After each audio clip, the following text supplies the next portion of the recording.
I think that what people need to realize, this is just the first shot in a digital world war. The thing about AI, there's no second place. I don't think it's the Fed making gold go through the roof. It's the fact that China and the US are going to be at loggerheads and gold is for war. And, international global tension is going to make gold through the roof. You don't need to have the Fed mess it up. Yeah, it's already on the cards that the world's going to get more and more stressed, and governments are going to be buying gold. They're going to be the big customer. They're going to be laying it in because gold is bullets.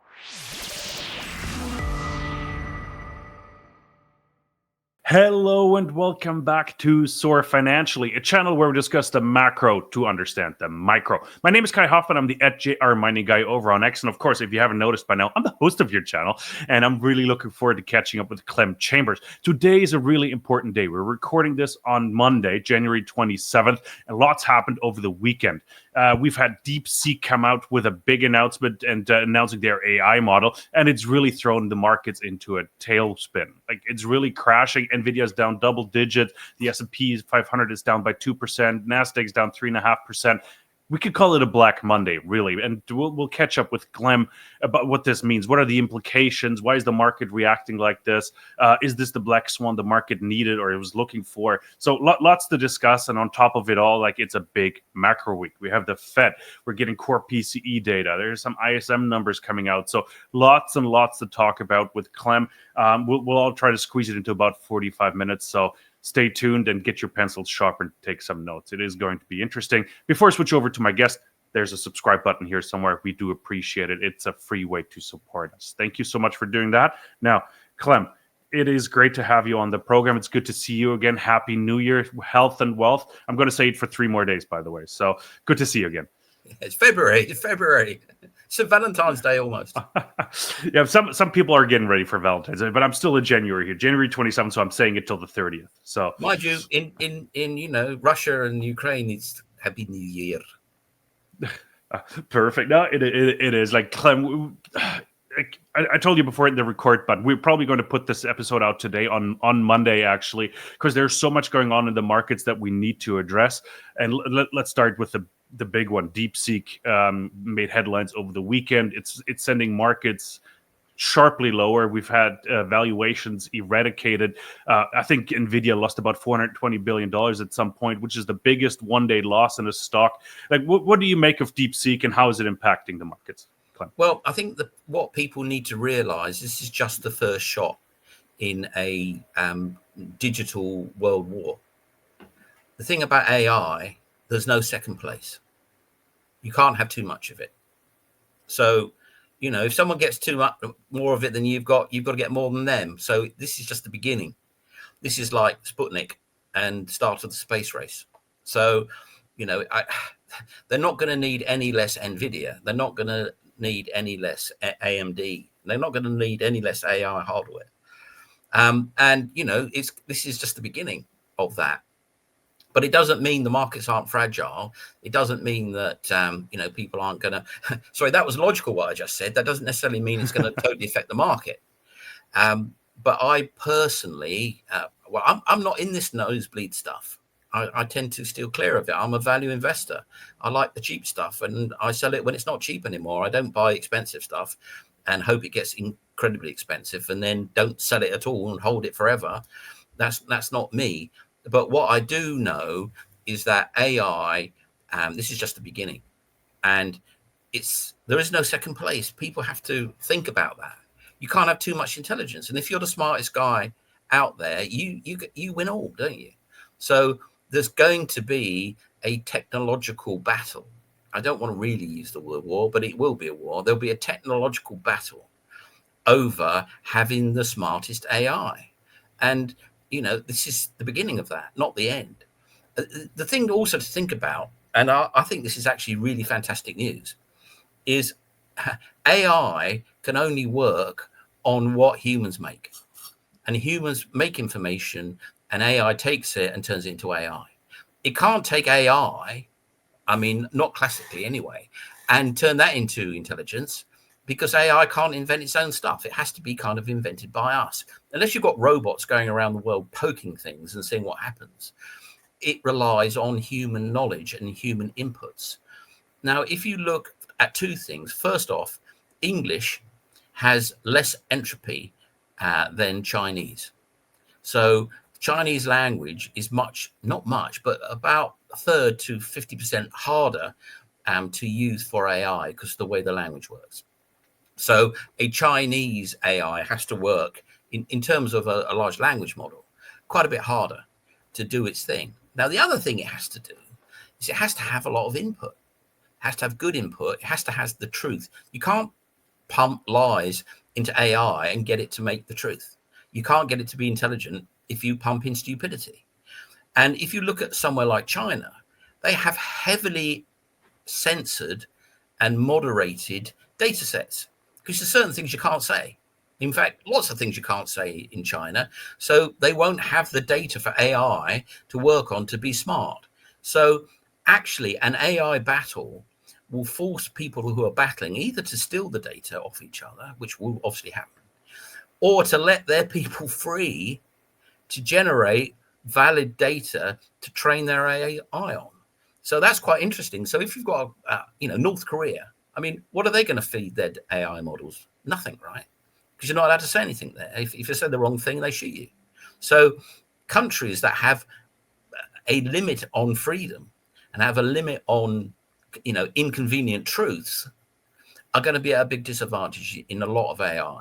So, overall, long term, this is just the beginning. And long term, the need for countries to have decent AI is going to actually be quite a powerful good, because to get that data, they're going to have to turn to their people as the source of general intelligence to build that into artificial intelligence. And if you tell people they can't do this, they can't do that, they can't go here, they can't go there, they can't say this, they can't say that, their data is going to be much weaker than a country where they have freedom, liberty, and a good environment for people to actually apply, use, and spread natural intelligence. I mean, after all, the thing that I think about is there's no shortage of natural stupidity out there. So a lot of artificial intelligence will be a good thing. And I think you're seeing now the very beginning of artificial intelligence being one of the core things that countries are fighting over or fighting to dominate in. And if you believe that intelligence is all about truth and facts and reality, rather than somewhat left-wing view that everything's relative and your truth is your own and as good as my truth, I mean, that really won't work with AI. That really will not work. And that's been a significant, school of thought in the modern world and in the West, that, there's lots of different truths and mine's as good as yours and I'm a teapot and you identify as being a cat and all that stuff. And that really was not going to cut it with AI. And that goes for countries which say you can't say this, you can't say that. No, this is truth, and my truth is my truth, and I'll shoot you if you disagree. So, I think actually it's going to be a bumpy road for sure. It's going to be a long road for sure, but it's going to be, I think, very benign. Yeah. Let's talk a bit about how the market reacted to the news of the weekend. Like I mentioned it, like $1 trillion pretty much being, eradicated out of the market, just completely vaporized this morning here, and Nvidia down double digits, for example. Like, let's maybe discuss the psychology behind that market move a little bit.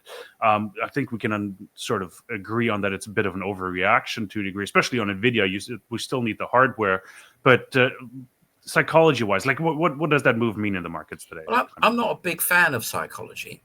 I think that's really overrated. If you have a market that's gone up a long way, it will be basically fragile. The flow will be fragile. There'll be a lot of people perhaps not sleeping well at night. And, you would say that's psychology, but it can be much more mechanical than that. And, it's a bit like people always blame somebody for a fire. They say, oh, it was arsonists. Well, it was actually a buildup of tinder, and somebody dropped a bottle and that made a spark, and that made the fire. And so when a market's gone up a long way, there's lots of tinder for a correction. So, people say, don't shout in the mountains, you'll cause an avalanche. Well, no, the last 3 months of snow caused the avalanche. You just triggered it. So this would act as potentially as a trigger. The question is, will it actually turn into an avalanche? And, if you're the sort of person that is bought Nvidia and going to hold it forever, it's just a buying opportunity. And if you're the sort of person that's bought Nvidia because everybody in the bar said that's the way to make money, and you've staked your kids' tuition on it, you're going to panic and run for the exit, aren't you? So, I mean, it's really down to what the market conditions are. And I think, and I've been saying, I might be massively wrong here, I think there is a bubble coming into the NASDAQ, and there will be a crash, but not yet. And I think we're maybe in the end of a boom in the sector and about to enter a bubble. And when that often happens, there's normally a nasty correction, and then off it goes into the final stages of bubble. That's what I'm expecting. And I can say that, and I can believe that, because I'm not the sort of person that will actually trade that bubble because it's too wild. But I think there's still, in the next year or two, a bubble ahead. Now, another thing you need to think about is that you buy on rumor and you sell on fact. And, Mr. Trump was the rumor. He's in now. And this is the fact. So classically, this would be the time when the market would correct, because he's in. And therefore, all that rumor about he might get in and all the things he might do and all the change that might occur, that is the buy on rumor part of a bull run. So now he's in, you get that correction. So often you'll see someone will say, well, why has the price gone down now? The great news is out, and it was going up before the great news when everybody said it was going to be great, but now it's established, it's gone down because the rumor is more powerful than the fact. And the fact that Trump is in now, however wildly he's behaving in these early days, and however much he appears to be getting done, and however much people are bending a knee to the imperator, it is the sell on fact moment, perhaps. So I would see that this fragility probably comes from the fact that Trump is in, rather than maybe going to get in. And this is the sell on fact moment. Now, how this pays out is another matter. I should think that you might get a few rough days and a correction. But maybe to follow up on what you just said, Clem, like you said, we're in not bubble territory just yet. We're in a boom territory. But if I look at valuations of like an Nvidia of a price earnings ratio of 50, like how do you define a bubble at that point? Like when your valuations are already like very, very lofty. It's when loads of small companies appear out of nowhere at valuations of 100 billion. It's when things you've never heard of that seem a bit ridiculous are getting amazing valuations. A classic example of that in recent times was during the meme stock event. And the time before that was when all the cannabis companies came out and they all went on silly valuations. It's not necessarily when the big guns are doing well. It's when the ones you never heard of are IPOing at silly valuations, and you're hearing news of an AI company that's 6 days old that's been invested 500 million into. That sort of thing. It's when everything is golden, not when just a few things are golden. And we're not really in that mode yet. I mean, I don't see it. Maybe you can point out half a dozen bubble events on the market in recent weeks, but I don't see it. And it's also when everybody and his uncle is making money, and he said, my postman told me the stock market was the place to be, and I went in and I've made £100,000 in the last week. Oh, clever. That's when you're in bubble territory. And maybe there's a little bit of that going on with Nvidia, for example. But generally, I don't feel that general populace enthusiasm. I mean, much more back in the meme stock times, when that was very bubbly, and that was a bubble because SPAC period, that was a bubble in the SPACs and in the small cap market during COVID, and that was a bubble, and you'd expect that to be what would happen in a broader market in a bubble phase. So you'd go from here, and then all of a sudden there would be like 30 IPOs, and they'd all be coming out at 100 billion, and you'd all never heard of them, and they'd all be hyped to the moon as being the next biggest thing. And that's what I think is coming, not necessarily too far into the future, certainly the next year or two, and something to watch out for, because if it happens, you can trade that and make good money. I was going to say, is like, does the sector even lend itself to that type of behaviors? Like, I'm watching it, like, I'm seeing a lot of different, like, AI, I wouldn't say AI models, but because they're all based on a certain AI language already, like a database, like ChatGPT based. Like, the back end seems to be different. It's not like the .com era, pets.com, and everybody could start their own domain and actually put a business online. Does the AI even lend itself to, there's a ton of to AI, that type of bubble behavior? I'm trying to understand that a little bit. There's a ton of AI sites out there that are bringing AI to market, and you can go on and give them $30 a month and get your rock and roll song, AI rock and roll song, or AI picture of an elfin girl with a big broadsword or something, or a exploding yacht, or space. There's plenty of AI out there that could be monetized like that. It hasn't been. But again, that's probably because of the way that the market isn't in the bubble phase yet. And if everybody was clamoring for those opportunities, they would appear. Oh, there's no way that Wall Street wouldn't supply a never-ending stream of rubbish for people to throw their money at. That's what I'm trying to understand a little bit, because I'm in Vancouver, obviously. It's like I'm in North America, and Vancouver is a hub for disingenuous companies that come up with innovative business models and then list. Okay, like, and we've seen it with cannabis, we've seen it with many other things, but I haven't seen it with AI. Like, where they come out and says, hey, we got this, and let's list on the CSE or the Venture or so, and just pump this to the yin yang. The only thing I've seen is like miners, like a hodl or so, go online and do that and generate ridiculous volumes on the exchange. But I haven't seen it with AI, and I'm trying to figure out why that is, because we're already like a year or two into the AI craze. Everybody's seeing the writing on the wall. Why haven't we seen that type of bubble behavior? And I'm trying to understand that a little bit. Okay, this is not necessarily the answer, but this is a potential answer. I mean, the way that I invest, I never believe I'm completely right. And sometimes I believe I'm only a little bit right. And you only have to be a little bit right in the market to do well. But this is not gospel. This is just a potential. The stock market tends to eat each generation as it comes around. So you get 100 people going to the stock market, 85% of them get eaten by Wall Street or whatever market are the providers to that generation. They get eaten, and you get left with 15% that carry on going because they're good at it, or they're just unsavable addicts. And every generation comes through and they get eaten, and some get left behind and they get eaten. Now, this current generation may not be coming. The Canadian small cap market, for example, is dead as a door now. And so is the UK small market dead as a door now. And it may just be that the people that would have been now doing it in the old days are actually in crypto. They haven't come to stocks. They've tasted the ambrosia of crypto, and they're not going to go to equities. It's too boring. What? No way. No, AI meme coin. Yeah, that can go up tenfold in 3 days. This is where you want to be. You don't want to be in any of those stocks. So it could well be that the buffalo is not coming by this year. There aren't any buffalo. They've all gone somewhere else this time. So there is a chance that the stock market has got its comeuppance, because the next generation of speculators, degens, they actually call themselves degens. It's not like people in the stock market who think they're very highly sophisticated getting ripped off. They actually call themselves degens. They're not coming because they're in crypto, and they're not going to come to equities. They're not going to go to Canada and buy the next oil miner that hasn't got any oil, the next cannabis company that's full of dodgy people.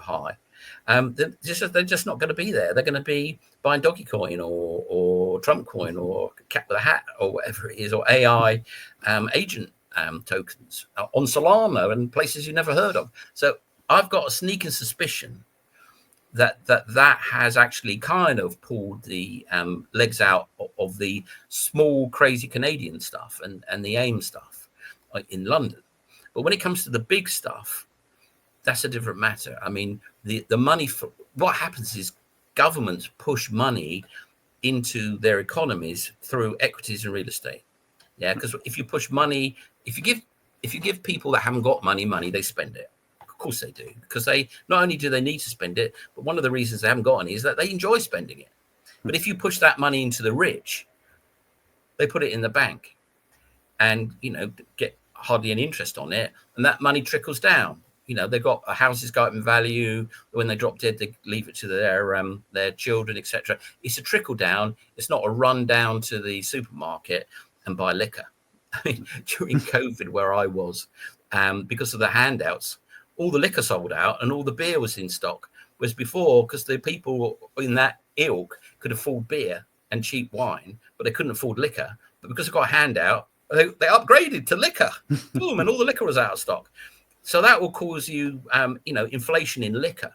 So you don't want to push your money out into your economy through that layer, because it goes straight down the supermarket and bids prices up. You push it into the rich who don't need the money, who park it in banks or park it in stocks or park it in real estate. So rich man's assets go through the roof, and your housing gets quite hard to afford if you're not well off, and your stocks go through the roof because. Well, that's one place to park your money. Oh, we've got all this money that's come out from the government one way or the other. What do we do with that? We'll stick it in the stock market. So your stocks go up and your real estate goes up. And that's what pushes these prices up. And then you get into all sorts of complicated strategies that cause the Nvidias and the Microsofts and the Amazons of this world. Like you mentioned Trump coin, which triggered an interesting question in my head. It's like, are we at peak liquidity? Like when I see a coin go to a billion valuations out of nowhere, that means there's still way too much money in the system. So curious, like peak liquidity, are we there? Okay, if you want to see how much extra liquidity there is in the market, there's a very easy way. The Fed kindly provides you a chart of it every Wednesday, and it's called the reverse repo. Okay, now to explain it to your viewers, I'm a bank, and I've got this money. It's coming in from various places because the government's pumped it into the economy, and of course it's going to end up with me. Now I can lend it out or I can not lend it out. Yeah, but I've got it. So what am I going to do with it? Just let it slosh about? Well, no, you lend it to the Fed, and it's called the reverse repo. So you've got more money than you can lend. You can lend it. There's always someone who's going to borrow it off you and then run off with it. But you can't find enough people to borrow that money where you think you're sensible to lend it. And that is excess liquidity. And those reserves get parked with the Fed. And if you go onto the Fed's website, if you type in reverse repo, it will show you a chart of the reverse repo for 20 years. And you'll note that most of the time there was nothing there. So there might not even been enough money in the system to have it optimally operate, because the banks didn't quite have enough money. They could have lent it to people, but they just didn't have it to lend. But then along came COVID, and all that money was printed, and it flushed through the system, and huge sums of it ended up in the reverse repo because the banks didn't want to lend it to anybody or couldn't. I mean, who wants to borrow money to make a building when the builders can't show up and build it? So the money, there was excess money to in the banks, and when you got more money, when you've got more money supply than money demand, you get inflation, right? So you can see the reverse repo in excess when inflation was rampant. Now, when the Fed comes and QTs, i.e. starts dragging the money out of the market, here you go, give me your cash, take my bond. You don't want to be having that cash in the system. It's causing inflation. You see the reverse repo go down, in the same way as the Fed balance sheet goes down. But when it gets near the zero line, that means there's maybe a little bit more money than needed, maybe a little bit of inflation going on, but not the runaway inflation we had a few years ago. And it's come right down. And it's slowed as we approach the election, because obviously you don't want to make a crash before the election. And then whoever gets in will say, ha, ha, ha. And the loser will say, it's all his fault. The Fed, they did that. They're biased. They stole the election from me. So the Fed kind of went in to slow down its tightening and slowed down. And therefore it slowed down the amount of reverse repo was falling. So it didn't actually get to the axis. It kind of slowed and it stopped. So there's some amount of excess money in there, but it's nowhere like it was. In the same way, there's nowhere near as much inflation out there as there was, because they've tightened. And so the liquidity is not maximal. So there is excess liquidity. And of course, if there was a crash, the Fed would pop up, and so all of a sudden all this money would appear out of nowhere, and the market will be kind of supported. And you can see that when they had the banking crisis with Silicon Valley Bank and Silvergate and all that lot, or however long ago was it, a year or so ago now? It seems time passes so quickly.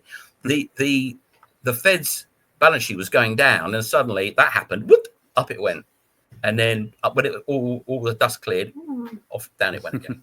Yeah. And you can see the liquidity actions are in the reverse repo and the Fed's balance sheet, and you can pretty much guarantee that all the central banks are kind of synced up when that occurs. So they have at the moment the tools to stop financial disasters happen, not without cost. Inflation is a classic cost of resolving emergencies, and so there isn't. It's far away from all-time liquidity. No, interesting, Clem. I appreciate you humoring my question here, but just back on Deepseek real quick. One thing that puzzled me a bit, or not puzzled, but I found it curious, is like the flow of funds. Like, where's the money flowing that's being pulled out of the big chip names, like in the Nvidias of the world? And I'm looking at gold. We're down 1%, but bonds are up. So it seems like the money is flowing into bonds because the Dixie's down as well. But can you explain that to us a little bit? Like, why bonds? Like, why are bonds being seen as the safe haven? Why isn't it going into gold or even the US dollar? Well, everything is linked. Okay, so when Nvidia moves in America, somebody, corn will move, and you often see this, although you don't see it so much these days. When somebody fat fingers, I don't know, $1 billion at some bank because the computer was plugged in upside down, you will see every market moves at the same time. So somebody will spanner the S&P 500, and you'll see tuna futures moving in Tokyo all at the same time. So everything is tied together by a chain of causality, which is arbitrage and all sorts of things, currencies, everything like that. So, when somebody moves out of Nvidia in dollars, they might be pushing it towards all sorts of currencies so that that money is nice and safe and spread around, and that will move currencies. And then a currency will move a commodity, and a commodity will move a company, and they're already wired up. The banks and the trading desk already have all these things wired up, and they already have measures of how the values of these things should move as something else moves. So they go, oh, that just moved. Oh, well, therefore, this has to move. We'll buy that then. Oh, and because we bought that, we'll have to sell that then.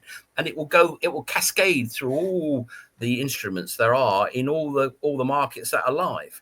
So, everything moves everything all the time because there are, trillions of dollars trying to cut little percent pieces out of dollar bills as they fly by. And that's what moves everything. So if they're going to bonds, and that is normally a sign that people are just de-risking. So they're going, oh, don't like this. I'll take my money and I'll stick it in government bonds. Well, you buy a government bond, interest rates fall. And, it can also be that the Fed is pushing on interest rates to bring them down because there's been a bit of the opposite of a rally in interest rates going up, and they have been pushing them down, and they're not. Obviously, a whole load of money comes out of the tech companies and piles into the safety, and down they come like a lump. So again, it's just this huge clock. The financial markets are just a gigantic, complicated clock where every little cog is linked by default to every other little cog, and someone like the Fed is trying to make sure that a little bit of dust doesn't get in there and stop the whole machine. And that's what the central banks do these days, and to an extent the regulators too, because obviously if you have somebody stick a spanner in there, it's all gonna break. And so that's the thing that everybody always, well, it's happened since the beginning of time. You get the clock, and the clock runs out of control, and the whole machine gets broken. I mean, it pretty much destroyed the Dutch economy in the 1700s. Now, we'll get to the Fed in a second. I just have one last question on the Deepseek topic. Like, is today a buy the dip opportunity, or should we just wait this out? Like, what are your thoughts on that? I do buy dips, but I would, these spicy companies with their 30 times sales and 100 times sales and PEs that, don't make any much deal of sense. I'm a value investor. I like to buy cheap stuff. I like to buy Intel because Intel's only, the big manufacturer of silicon. And if you're going to get a big, argy-bargy between China and therefore Taiwan, where all the chips are made, you're going to want to spread your chip manufacturing back into your motherland, aren't you? And for example, Intel are the big players in onshore fabricating of silicon.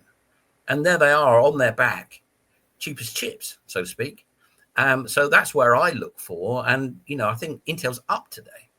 So, it's really the nosebleed stuff that is taking a hit. And that's because it's in the good old way they say it's high beta, i.e. volatile. It's volatile stuff. And, that's a game that people love to play as long as it goes their way. And I suppose there's a lot of people that are nervous. I mean, people don't do this stuff diversified. They go all in. Oh, yeah, Magnificent Seven. Why would I be in anything else? Well, when you've got your whole wealth tied to 5 stocks and they're all going one way in a big hurry, I mean, that is a recipe for panic. And of course, it's panic that causes crashes. Are we in one? I don't care really, but I think 2 or 3 days. Yeah, I mean, everybody's saying, oh, panic, oh, panic. So probably isn't. It's when it all goes quiet and it starts falling heavily and nobody's saying anything. That's when you really need to be worried. But if you play the market game and you take lots of risks, you've got to be worried all the time. You've got to be worried. That's it. You've got to sit there and watch that little pixel on the end go up and down, up and down, up and down. And of course, your viewers are not like that. They buy gold, they stack it, and they feel comfortable in the fact that they've got God's own money. And, that, as far as I'm concerned, is a one-way bet for years now.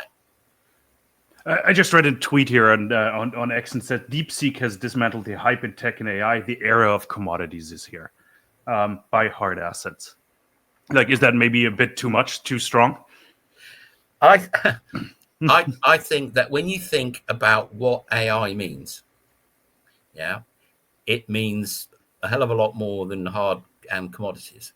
Look, one of my hobbies is treasure hunting. Can you believe it? I walk up and down fields of metal detectors and find coins and buttons and buckles and artifacts that are in fields. Yeah. And they're in fields because everybody used to live there, because 95% of the population lived on the land. And then they invented artificial muscle. And everybody moved to the city, and the countryside was vacated, and everybody changed their job.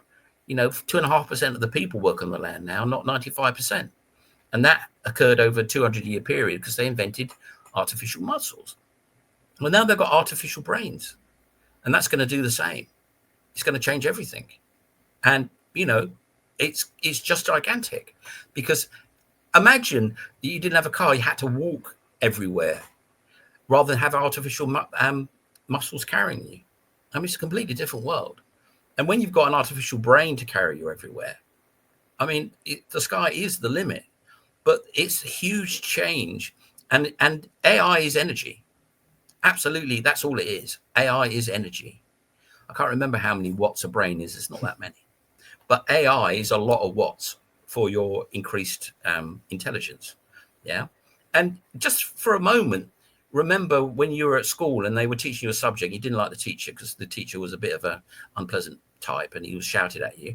You didn't learn anything there, did you? And when he said blah, blah, blah, blah, blah, and you didn't understand it, you put your hand up, said, please, sir, could you explain? You went, shut up. And that was the end of that subject for you forever. Yeah. Kids are going to get educated by Albert Einstein from the age of 3, because that's what AI is. They're going to get the best teachers, being kind to them, teaching them everything they want to know, explain anything they get stuck on. So within 10 years, we're going to have a whole generation of children whose education is just off the dial in comparison with us. And they're going to be the people driving the world forward. The best educated, most sophisticatedly educated cohort of all time. I mean, that's just completely world changing, isn't it? Let's get away from AI, Clem. Let's get away from the good news. Let's get back to let's talk about all the boring stuff. Let's start talking boring stuff. We have to talk about the Fed. We got a Fed meeting this week. But what do you expect the Fed to do in 2025? What are your thoughts? What do you think they will do? What do you think they should do, Clem? Well, I mean, there's a bit of a wild card, obviously, in the White House. And I would think if he's got any sense, he'll stick with Powell, because they really do know what they're doing. I know a lot of people are upset by the Fed and say, oh, I don't know what they're doing, incompetent and all that. But yeah, read the comments below in a second here. What's that? Sorry. Read the comments below this video, like once this comes out about the Fed they'll doing say, the right thing. No. Well, another way of looking at it, if you own gold and you think the Fed is incompetent, you're in great shape. Okay, because if they mess up, gold goes through the roof. Yeah, and I don't think it's the Fed making gold go through the roof. It's the fact that China and the US are going to be at loggerheads, and gold is for war. And, international global tension is going to make gold through the roof. You don't need to have the Fed mess it up. Yeah, it's already on the cards that the world's going to get more and more stressed, and governments are going to be buying gold. They're going to be the big customer. They're going to be laying it in because gold is bullets. Yeah, and as you head towards a conflagration, you just can't, you have to rearm, don't you? And there will be rearmament. There is rearmament. Europe is going to rearm. But you can't just build tanks. You've got to rearm with gold. Gold is international currency in war. Okay, and that's what will drive that. And it's going to drive it for years. So you're in great shape. You don't have to hate on the Fed to have gold do well for you. But if the Fed is useless, it's going to double the effect. Okay, so the Fed has got us through 2008, got us through COVID. Yes, there were costs. Of course, there were costs. Everybody sat on their backside for the best part of the year and did nothing. So, funnily enough, the only way you could keep that ship on course was to, create inflation like they always do at the end of a war. I mean, the reason that you get inflation is it's a way of papering over the disruption that you get from, emergencies like wars and plagues. And that's why you got inflation. It wasn't inflation is not accidental. Never has been, never will be. Okay, it's always created for a purpose. Now they've reined it back in again because long-term inflation is very, very bad for an economy. They've reined it all back in, but they can't rein it in too quickly. And if Trump has decided that Jay Powell is going to stay in place, which I think possibly it has, then they will lower interest rates, but slower than the market expects. But they will be lowering it anyway because a little bit of creeping inflation, a little bit more creeping inflation than we used to have will probably be, suitable. And so the interest rates are going to come down slower than people hope. Inflation is going to be a little bit higher than it's meant to be. And that's all all planned out. So you will get falling interest rates, but not falling that fast. And you'll get inflation down, but it will still feel as if it's a little bit higher than it should be. And that's going to be what we're going to get in the next year or two. And then, of course, there's the huge wild card of what happens with things like all these trade tariffs that may or may not happen, and all the spanners that are going to be thrown around the world in the next 1, 2, 3, 4 years. And, that's going to make things pretty volatile. And how that pans out will yet to be seen. I mean, there's been some exceptionally unexpected moves in the first few days of Trump's new presidency. And if that's anything to go by, that will certainly carry on producing lots of sparks and lots of surprises. Yeah, you sort of answered my next question already, Clem. I was going to ask you, what are your expectations for the first 100 days? The first week has already been turbulent, wild, interesting.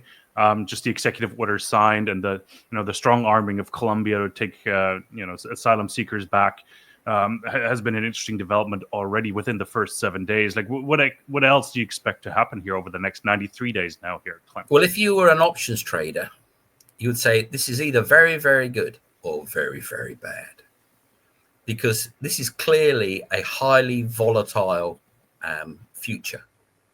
I mean, has anybody ever seen anything like it coming out of America? Nothing, or anywhere really. I mean, apart from maybe Milei in Argentina, but that's South America. You'd expect that. So the sort of things that are happening is sort of like it's a dream of certain quarters. But sometimes you better be careful what you wish for. So it'll either be a massive, massive victory, or it'll be a huge disaster. I don't think that's the thing about volatility, right? That's the thing about taking that route. You're either spectacularly right, or you're is spectacularly wrong. And spectacularly right could be great, and spectacularly wrong could be catastrophic. So I think the path ahead is extremely volatile. The potential outcomes are very, very, very unpredictable, and it's certainly going to be exhilarating. Whether it's going to be the sort of excitement you actually want is another matter. I mean, a lot of people, they complain about what happens during 2008 and banks get a bailout and all that, and they don't realize they got a bailout. Everybody got bailed out in COVID. They don't realize that they got a big bailout as well. They don't think they did. They think they were very sensible and they planned everything well, and they didn't get a bailout really, but they did. And the point is, if the wheels came off, that's potentially a very bad situation. But anyway, potentially it's wonderful. I mean, there's a lot. There was, in my opinion, a very, very serious decline, slow but steady decline in Western governance over the last few years, of things happening which are really, really rubbish. Yeah, and clueless people badly running the states of the West, and that seems to have come to an end now. Now, hopefully, this isn't going to improve it worse. Because a sharp decline would be worse than a slow decline, but it could go the other way. And I think it's a real 50-50, but there's certainly no doubt that it's going to be, a wild ride. And if he pulls it off, remember the first time around, he didn't pull it off. First time around, he had all these great ideas and they stopped him in his tracks, right? There was a real Gulliver and the little Pushins tying him down. He was absolutely hogtied for his first term. Now, doesn't look like he's going to get hogtied this time round, and that will either be a really good thing or not a really good thing. And I don't know. I hope for the best. I am just a little bit amazed. So we will see. If you're going to be, I love what they say they're going to do. I think the outcome has great potential for being disastrous. But my fingers are crossed. God bless America.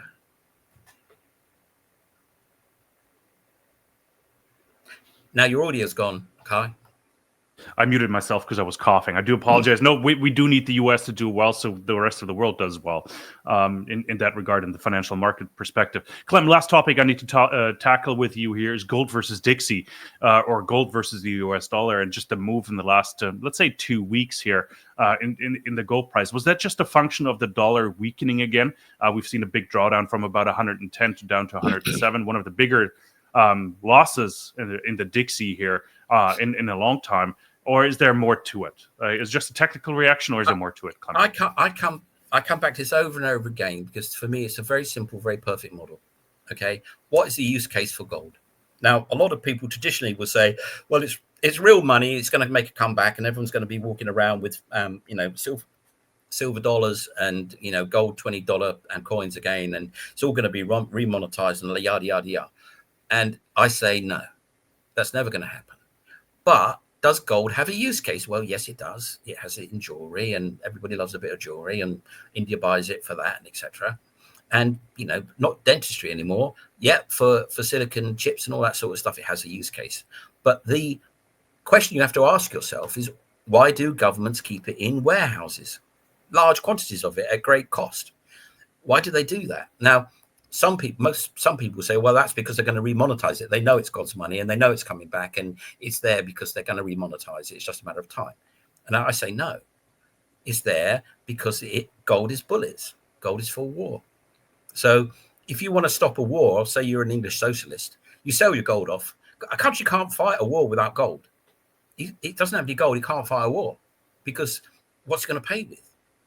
Yeah, it's going to it better win quick if it's going to pay with its own money, or its reserves. Gold is a financial reserve in war. Okay, so why is gold going up? Well, because we're edging little toe by little toe towards war. Yeah, and you can see that out there in the world. You can see that. Why is China loading up on gold? Why is the Chinese government loading up on gold? You could say, well, it doesn't want the dollar. Well, why doesn't it want the dollar then? Well, because it's going to be in conflict with America. It's no good having dollars then, is it? I mean, it will do, actually, because they'll quite happily pay, a country quite happily pay with the currency of its foe in a war. But anyway, the reason it's doing it is because gold is for war. And, as tension rises, as I keep saying, you're not going to go, well, we're going to be at war tomorrow. Oh, okay. So how much reserves have we got? Well, we haven't got any. Did we rearm? No. We're going to have a war. You go, oh, dear. Instead, you go, oh, dear. It's getting a bit sticky, isn't it? Oh, do you think we should maybe put a bit more money in our military budget? I think that's a smart idea. Oh, do you think we should be spending a bit more money on research and development on things like drones and stuff like that? Oh, yeah, I think that's a good idea. And do you think we should be laying in some more gold? Oh, yeah, I think that's a really good idea. Yeah, because as the tension rises, so you prepare. It was the rearmament in Germany that preceded the Second World War that told everybody it was coming. It was the arms race before the First World War that told everybody that the First World War was coming, or at least historians will tell you that's what caused it. And there is right now rearmament in Europe. They're certainly thinking about it anyway. So they have to buy gold. Europe has to buy gold. Well, China's buying it already. And I think you'll be seeing America buying it. Every country is going to be, I think we'll have a little bit more of that gold in the warehouse. And that's just going to push gold up in real terms against all fiat currencies because there's more demand for it. And the ultimate use case for gold is going to be front and center. Now, if suddenly Trump, and Xi are the best friends, then, Iran starts to be sensible and everybody sings Kumbaya and goes to the United Nations and has a bean feast, then gold will come down like a lump. But it's not going to happen, is it? It's just not going to happen. Does any of your viewers believe that global tensions are going to do anything but rise? And if they're going to do anything but rise, gold will go up in real terms. Now, if people go, well, no, this is not, it's not going to get any more sticky than this, but gold's going to be monetized, I think that's not a great thesis. But if you were thinking in terms of, well, China wants Taiwan and they're going to be, angling for that. I mean, that's where all the chips get made. That's where the AI machines get made.